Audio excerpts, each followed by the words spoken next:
तर चला मी तुम्हाला पुढे सांगते की आपल्या मिनी साऊंडचं काम कितपर्यंत झालं आणि किती राहिलं ते व्हिडिओमध्ये नक्की राहा. हे गाईज, तर तुमचं सगळ्यांचं स्वागत आहे माझ्या नवीन एका ब्लॉगमध्ये. हे आहे बघा कलर ग्रेवाला. आपण ग्रेवाला कलर मारणार आहोत बघा मिनी साऊंडला. आणि क्लिप आहे ना बघा 2 दिवस आधीच्या आहेत, तर आज मी जोडत आहे बघा याला. आणि थोडं राहिलेलं आहे बघा आपल्या बेसला कलर मारायचा. त्या पहिलं मारते बघा मी टॉपला, कारण आपला टॉप आहे ना बघा छोटे आहेत म्हणून त्याला वेळ लागते. नंतर मी मारते बेसला आणि संध्याकाळी बघा आपला मिनी सेटअप कसा वाजते ते.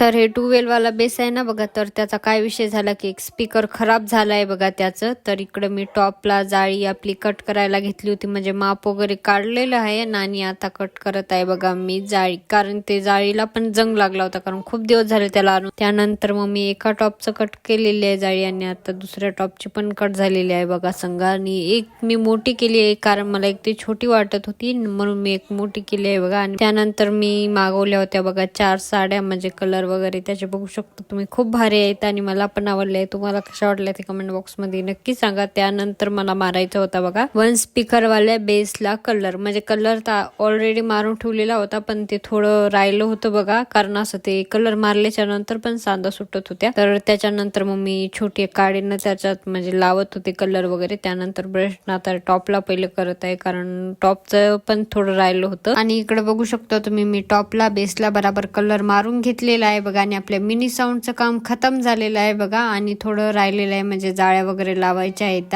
आणि कलर ते कसा वाटते ते मला कमेंट बॉक्स मध्ये नक्की सांगा. आणि चॅनलला सबस्क्राईब पण नक्की करून घ्या. तर चला बाय बाय.